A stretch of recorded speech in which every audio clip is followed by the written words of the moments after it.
Hi, everybody. Welcome back to the Adventure Paradox podcast.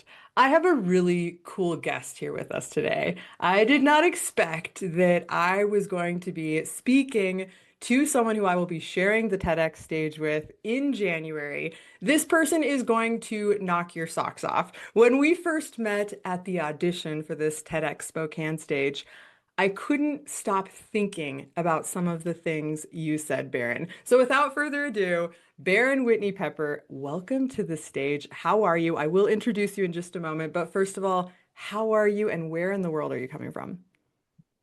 I'm glad to be here. Thank you so much for having me on the podcast. I'm coming to you from Missoula, Montana, not too far away. Yep. And gosh, I'm feeling really good today. I'm loving this late summer roll into fall. I'm feeling a lot of things reach completion. I did my own little, self-care practice this morning that just, when I do it right, feels like a good start to the day. So yeah, I'm really, really jazzed to be here with you. Awesome. I'm so glad you're here and coming to you from Idaho. I have a little candle burning. How's fire season up there, you guys? Hmm. Right? The burn Definitely. down, the paradox of like making space for something new and new growth. And it's pretty cool because your day job is being an architect. You're also a singer, a movement artist who designs spaces. Listen to this, you guys. Designs spaces that reconnect us to what matters most, to each other, to the present moment, and to our aliveness. Baron, could you just speak on that for a moment? Because, like, that is such powerful wording right there. Like, I feel it, Yeah. right here. Well, aliveness is a word that is alive for me these days because it's so simple, but I think people get it. Like we know in our lives when we have felt lit up, on fire, and it could be the simplest thing or the most dramatic moment, but we know what that feels like. And for so many of us, that's not an everyday experience. We know we live in the ordinary.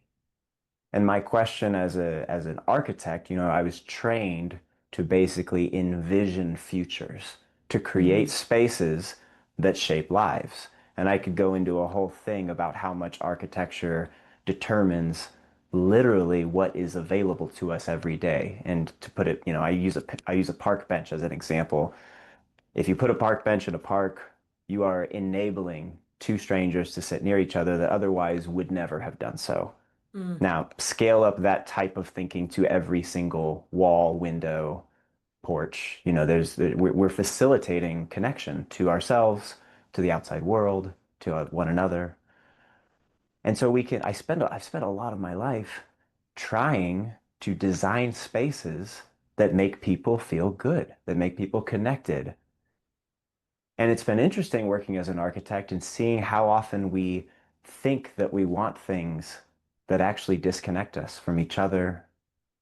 And there's this whole cultural story of what success looks like. So I've had my own journey also of wanting to feel good in my life. This isn't just something I've done from a practitioner perspective. I have been on my own quest to feel alive. And it's not a house that's ever made me feel alive. It's not a job, it's not a title, it's not a TEDx. mhm. None of these things actually satisfy our need to be seen and loved. That is much deeper work. So, there's a lot I could say, but my journey has led through a lot of personal healing, also a lot of creative expression, a lot of embodiment, a lot of learning how to co-create things that are ephemeral, that are just in the moment. Mm. And these days, I'm really interested in the paradox. We're on the Adventure Paradox podcast, and I'm interested in the paradox between what we want and what we actually choose. Mm. That's powerful. I want you to say more on that. But first, backing up to what you were saying a moment ago, like what does really make you feel like you've come alive? Because it's not the house, it's not the TEDx, it's not you said this so beautifully earlier, milestones of success. Like, what Yeah. does light you up? And maybe share a bit with us on what you have discovered about yourself in this process of answering that question. Yeah. Big questions. You know, what makes me feel alive is getting closer to truth these days. And the truth can look any number of ways. I've been in a real healing journey and I can feel the emotion just touching it because it feels um it still feels fresh. It feels fresh to be learning about the reasons why I am the way that I am from a place of compassion and really starting to see my unconscious behavior and how it drives my life. And the more I've been able to bring consciousness to that, the more I see, the little boy inside who wanted to be seen and loved and who went on this grand quest to be a highly accomplished person, but it didn't ever fill the void. So for me, part of my aliveness is knowing myself more deeply these days and being able to be with myself in a way that actually feels like friendship, like companionship, like deep holding, Mm. the experience of seeing oneself. Like that actually brings me alive these days in a way that I never would have expected years ago. I've always sought out kind of bigger, flashier stages of sorts, stages of life. And again, my experience has just given me that satisfaction doesn't last, not nearly as much as the simple, subtle beauty of knowing yourself and not having parts to hide. Mm. So that's one piece. And like I just got into kayaking, and kayaking brings me alive. Like whitewater kayaking is so fun. And just getting out. And again, that is also this, it's partially the adventure of it, but what we're doing in any sort of adventure in life is we're encountering our edges. We are having to coach ourselves through fear or through beliefs that we're not safe when we actually are. We get to try things that are challenging. It's a beautiful journey, and Mm. there's so many things that bring me alive these days. This past weekend, I got to be at a rally, at a kind of a resistance gathering in Missoula, and I led 200 people in singing. And what was incredible about that was getting to stand in this place of really saying and believing. Like the singing part is great, but what brings me alive is getting to look people in the eye and say, your voice matters. Mm. Despite everything you might think, despite whatever wounds we carry about thinking that, no, actually, you don't want to hear me sing, which is what everybody says. We think this is a unique story, but so many people carry wounds, and yet we want to be seen and heard. And this is a paradox. And so I love getting to speak into that and say, your voice is wanted and it belongs. And then to have something magical happen that's then it's gone. It's gone a moment later. These are Totally. all these are all things that bring me alive. I feel like two things that I think our audience will really resonate with and would love to hear more. And one is being called into these things, and you mentioned whitewater kayaking, recovering river guide here. So like I'm right there. And the movement when you're in the adventure, when you're in that moment where there's really nothing else you can be thinking about or doing, like, oh, there's the Hmm. rock, like, let's go. And I feel like there's that piece. And then the other piece is this communal idea. So there's what's happening on the daily in the moment by moment. And if you're called to, as many of our listeners are, these adventures that are all consuming, like skiing. I mean, you're in it, once the Hmm. movement starts, like you're really in that flow until you're not, right? And Hmm. then you're in that piece of recovery of how do I get back up on my skis or whatever it is, right? Right. But the other piece of that is who we're doing it with and these like big transformative community singing projects, which are fascinating that you're working on and called to and creating and are happening on the daily because I'm thinking about Taylor Swift and like the Eras tour, this like huge thing, right? That Mm. has changed lives and changed how a lot of artists are thinking about owning their work and like all of these things. And now that has happened and some people went and some people didn't. And then we have like her music that you could pop in a CD and you could be listening to when you get the job offer or whatever experience you have in time, right? Like on the daily, in those little daily moments. Can you tell us more about sort of the community? Because it seems to me like you're pairing these two things, the things Mm, that are happening on the daily and bringing them together with these groups to have these really transformative experiences of like 200 people singing together. yeah. Yeah, so many pieces there. I mean, I think I've always been a person who wants to be, I want to do the thing. I don't want to watch the thing. And I feel like we easily become audience members of our own lives. Mm, And we find aliveness by watching other people be alive. And we look at them and say, they can do that, but I can't do that. And we do this through so much story and projection, which is all from our childhood. You know, it's all from our childhood. The stories that we carry about whether we do or don't belong, or whether we are seen or heard, or whether we can do hard things, we all have a different relationship to that. And all of that goes back to the family field. Like that's where it begins. That's the origin story. And so I love, especially with music, because Kat, I spent my entire life feeling like musicians are those people over there. I mm, don't I don't do music, and I wasn't fortunate enough to learn an instrument growing up. And me, like so many people, I mean, it's incredible how I would say all of us carry wounds around our voice. And it happens in these benign moments. Nobody means for it to happen. So there's no one to blame. There's no finger to point. But I was in the back seat of a car, with my best friend in the front and my friend's little sister in the back. And I was singing this song from the 90s. No matter what I do, all I think about is you. That is Nelly and Kelly Rowland. And I was singing that song. I was singing the female part. And my friend's little sister said, this is in like the sixth grade. And she turned to the rest of the car and said, he sings like a girl. And at that age, it's about the worst thing you could say to a little boy. And no one said anything, and I just stopped singing in that moment for 15 years. mm, I stopped singing in the car. I mean, and I didn't even see it happen. mm, I mm. just stopped singing. And I didn't, that was a small way of putting out my light, a light of aliveness. And we see this in kids, and it's so beautiful and it's so heartbreaking to see the shift that happens when the kids are so free. They Mm. run and they play and they dive on each other and they sing and they dance, and then something happens and all of that stops. We don't feel close. We feel afraid. We become stuck in fear of these messages that have told us that we don't belong. And rather than take responsibility for all that as an adult, we often just live from a place of fear unconsciously. And so I can't even remember what your question was. What was the question?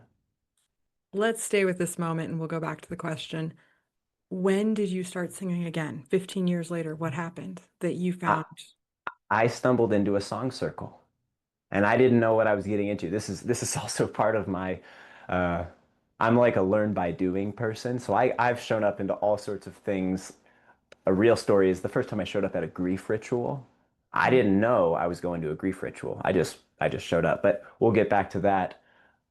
Same thing with like some improvisational dance performance. I just show up to things. And I showed up at a song circle, and a man stood at the front. And this is when I was really deep in my journey of trying to learn about systemic oppression, mm, racism in particular, and whiteness. What does it mean to be white-bodied? And I had been going to lectures and reading books and podcasts. And I stumbled into this song circle, which was kind of a workshop, and the man leading it, he's an African heritage black man named Aaron Johnson, who became a huge mentor and teacher, friend. But he said, look, we're not interested in being good. We're interested in being connected. mm, And nobody had ever said that to me. I've spent so much of my life trying to earn my worth by being good. And I didn't know it. I wasn't aware of it. I just thought I had to perform and be seen and deliver. And I've been stripped of authenticity myself because of my own patterning. And in that space, I spent the first half hour quietly. He was leading these songs that he was teaching on the fly. It was all oral, there was no sheets of paper. You just, a simple song like, I reach down, down, down deep. I reach down, down, down deep. Things that you just grab onto them. But I didn't sing. I just sat there quietly, and I was sure that somebody was going to make fun of me. Mm. I was sure that there was people there who were in the on the in club, and there were people there who were on the out. And I was looking around, scanning the room, all these people. Some people had their eyes closed, and I was just sure at some point the other shoe's going to drop, and I'm going to find out that I don't belong. And even though it was the safest space, I was having this war inside myself that said, "You can't be seen, you can't be Mm. heard.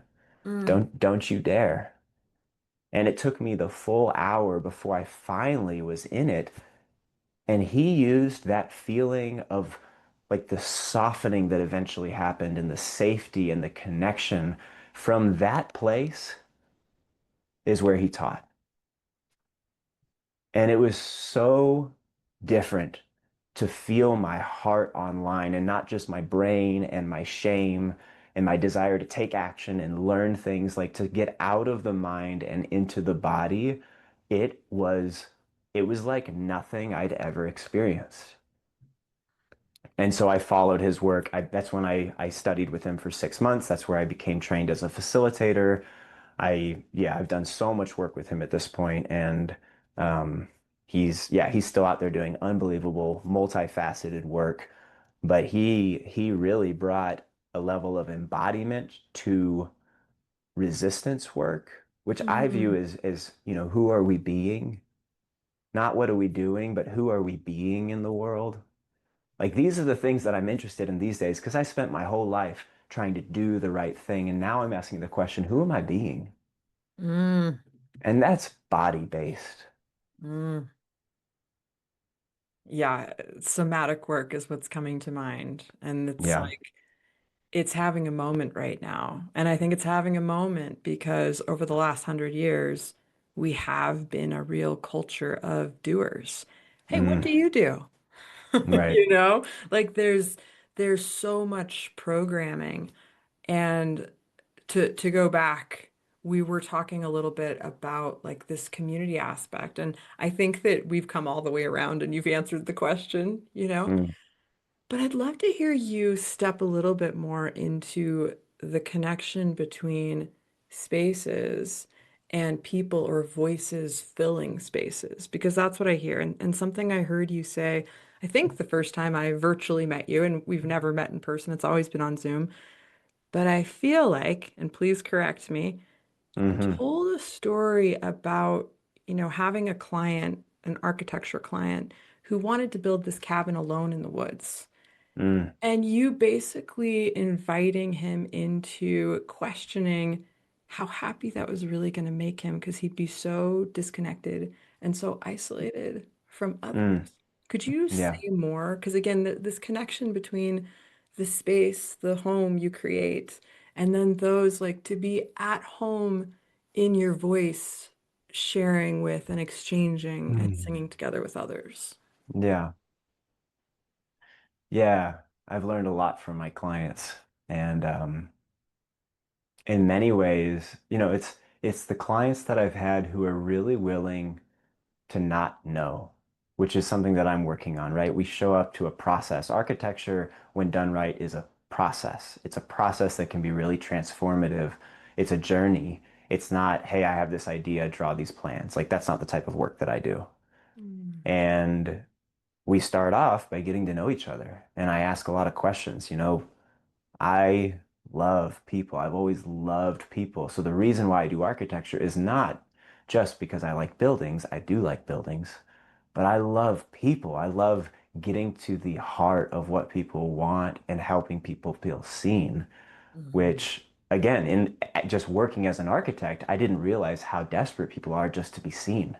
I mean, just asking questions and listening and really hearing people and asking deeper questions. So many people have been like moved to tears, and I'm thinking, you don't have this every day. You don't have somebody holding space and just being with you. And that was happening when I first started working for myself. So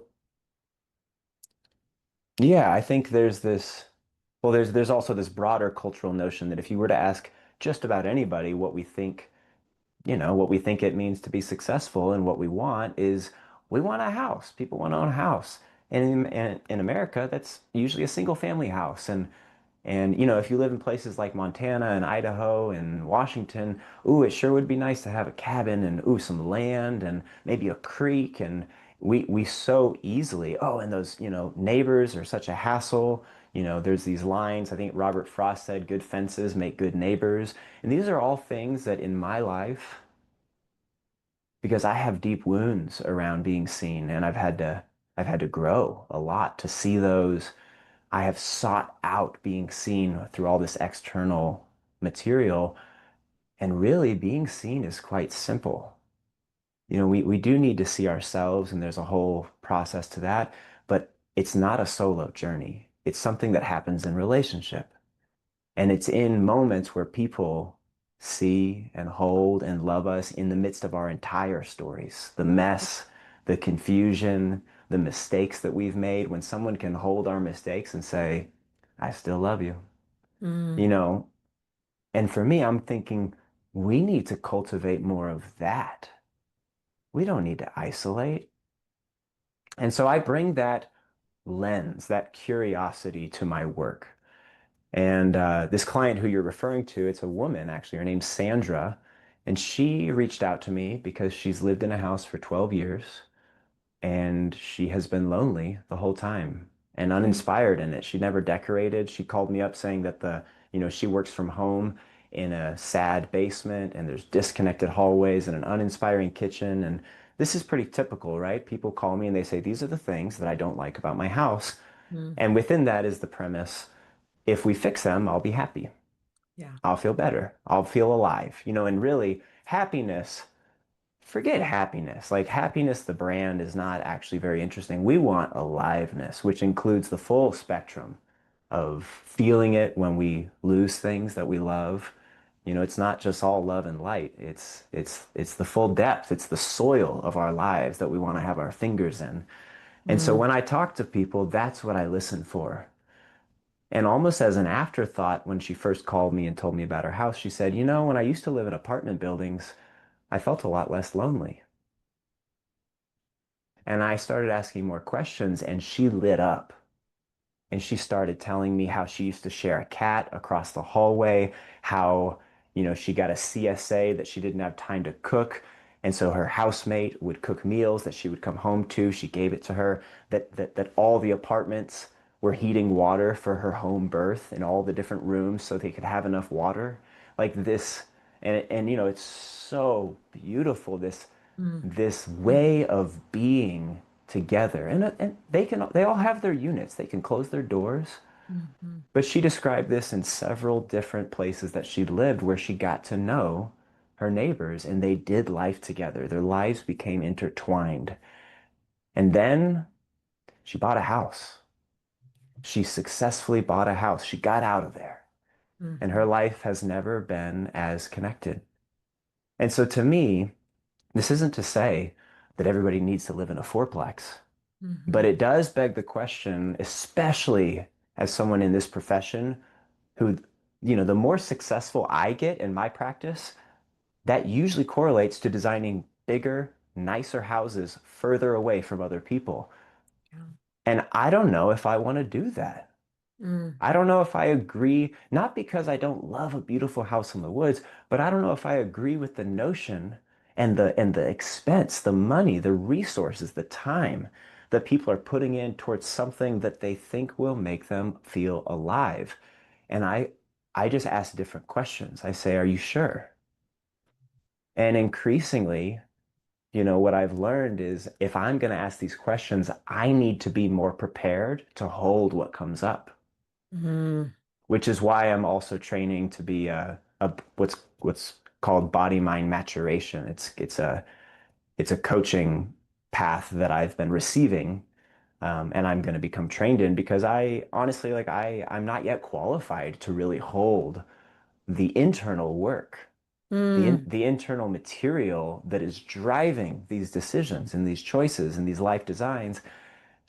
And people, again, like for me, it was chasing status and success and being seen and doing all these flashy things. For other people, it looks different. But, it breaks my heart to think that we can go a whole lifetime chasing a feeling that is not going to actually satisfy us when what we really need is just to be seen and loved. So powerful and such interesting and transformative and important work, Baron. I feel like it's reminding me of the three H's in recovery. I don't know if you've heard Mm, this before, but it's I haven't. do you want to be held? Do you want to be heard? Or do you want to be helped? Mm, Because I think very often, and this is like the paradox of coaches, is they're like, I can help you, I can help you, I can help you. And often they forget the step of hearing someone or mm. just holding space because there are great griefs. And I know you mentioned a grief ritual you didn't even know you were showing up for, right? But That like was funny. so much of this is like it's in the being, it's in the trusting. And I had a really incredible interview with a gentleman who talked about, and you might be familiar with this in meditation, but you step out and you observe yourself, right? You Hmm. observe yourself meditating. And he said, I invite you to actually observe the observer of yourself. Mm, Like, even come out one lens behind whatever this is, because often in the observer, we're like, why am I angry? hmm. Or why am I sad? Right? And again, that paradox, and that there's maybe something even so much bigger out there. Like, and to Hmm. me, music, you're there. Mm. Like, you're doing all of it. You're helping somebody, you're holding somebody, you're hearing and being heard together. Like the song takes Yeah. you there. Yeah, and that's song music as metaphor, I think also we live in this time. I'm really grateful actually that this is a time where no matter what your identity or your positionality or your race or your creed or whatever it is that makes you you, all of us have to look at ourselves these days. Like it's a time where nobody is spared from having to take a hard look. And I think that's a good thing, especially as a cis white man, painful years in the past, but now like, whoa, the rootedness that I experience. And there's this question, the beauty in all this language. There's this question these days of taking up space, right? Who's taking up space? And which space are we talking about? And is it physical space? Is it energetic space? Is it verbal space? Is it time? Are we taking up time? And there can be this scarcity of space that we think there's only so much and we're all competing for it and stepping on each other's toes. And there is a lot of heartache that happens negotiating and navigating all those pieces. And that's also real, right? I'm not going to sit here and say that's not real, but at the same time, maybe we should be looking at the ways that we create or take up space or the ways that we are being, because singing offers this beautiful paradox that everybody gets to take up space and that it's actually rooted in listening. Mm, But we get to take up space at the same time as other people, and every single voice matters. And even for if we talk about singing, one of the incredible things about thinking as a collection of beings and not as individuals is that, with a person who says, "Oh, I'm tone deaf," or I can't sing, most of the time those people are wrong. They're just wounded. And sometimes there are people who just can't hear tone. mm, mm, But the beauty of hearing that voice mixed in with 20 or 50 other voices is that becomes the patina, the human factor. That becomes the thing that is the opposite of AI. To hear the human condition in a tapestry of sound, and it makes it better. It mm, makes it better and more real, and that voice belongs just as much as the person who could stand up and sing on a stage, and people would go, "Wow, what a pearly voice." mm, mm. But we don't believe that. We have to experience it, Yes. Yes. and I have to pretend like it's the first time I've heard it when every new person comes up and goes, you got to understand, I'm not actually that comfortable with singing. or you don't want to hear me sing and I have to pretend like it's the first time I've heard somebody say that and go, oh, come on in. You're going to be just fine. Mhm. So good. Yeah, I'm just hearing like the harmonizing, the what's possible when two or more are gathered, Right. right? That doesn't happen when we're just in our own space, right? I Hmm. love singing. I mean, I sing to horses, I sing to my kids, I sing in the shower, but actually getting together and singing in a group. Will you tell those who might not be familiar with this idea of a song circle? Like, how does that even work? How do people find them Yeah. where they are? Do you have virtual ones? Like, that's so powerful. Yeah, it is a it is both an emergent culture and it is a remembering. It is ancient, right? It is nothing new. It's not cutting edge to sing together. But it is unfamiliar to most of us. And for most people, myself included, the only place we've ever done that is in church, Hmm. you know? There are some hippies who went to like rainbow gatherings where they sang, but it's a much more common experience that the only place where people sang with purpose was in church. And they sang with little ones and with elders. And sometimes people are closing their eyes and raising their hands. And as much as we may not resonate with that lineage or that, those teachings, I don't so much anymore. What a huge loss it is to never find ourselves standing and singing for something that really matters with people of all ages. What a huge loss if we walk away from the church. For most of us, we walk away from that. So Mm, song circles are a space that bring that back. yeah. And they're accessible, they're easy. It's usually orally taught. You don't have sheet music. It's simple songs that you learn on the fly, and the song leaders are really good at knowing what is that room's capacity to learn songs of different complexities. And the Mm, beautiful thing is oftentimes songs will have multiple parts. Once some of them are very simple. You could learn it the first time I sing it through and you would just have the melody. That's always how I start to warm up our voices for any new people to show them, look, you can do this. And mhm, then as confidence builds and as people start having more fun, we bring in some multiple part songs or parts that have or songs that have harmonies. We learn those different parts. And the great thing is there's always an easy part that someone can just hang out on. mm, It's like the person with the triangle. Like, you know, we kind of laugh at it, but sometimes it's just so meaningful to play a simple part, but to be part of something great. yeah. And we need the simple parts. So song circles are happening all over the country. I feel like they are a little bit underground. They're not mainstream, but they're all over the country. Um, and there's singing festivals, which are amazing places to go and immerse yourself in this culture and to see different people leading songs and to hear the songs that are being caught. This is some of the lingo is there's a bit of a belief that songs are everywhere and songs can come through anybody. And it's not a thing for me, it's there's kind of like a mystical relationship to that. For me, I'm more interested in the fact that we don't have to force or grip Mm, or clench our way into making music, that music happens when we soften and we listen more. And I've experienced as someone who got into song leading, but was carrying other people's songs and then wanted to write my own. Oh, I spent so much time trying to like squeeze them out of me.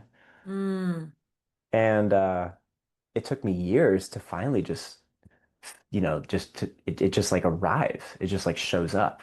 yeah. And the songs are really the language of them I think is really accessible. I think there's a lot of intelligence in the song community of well, in some parts, for me, it's something that's really important to really understand the landscape of the United States and of what's happening in the world, and to Mm, write songs and to sing songs that aren't going to trigger people or that I know are not going to use language that people inherently take issue with. And some of the old, some of the old religious mm, songs can mm, easily mm. just people's whole bodies will just have a complete no. Yeah. And also some of the songs that are a little bit too woo-woo for me, like if they're all about, you know, there's this song that's about like earth, my body, water, my blood. air my breath and fire my spirit. When I first learned it, I was like, this is awesome. And now it just feels a little bit too much like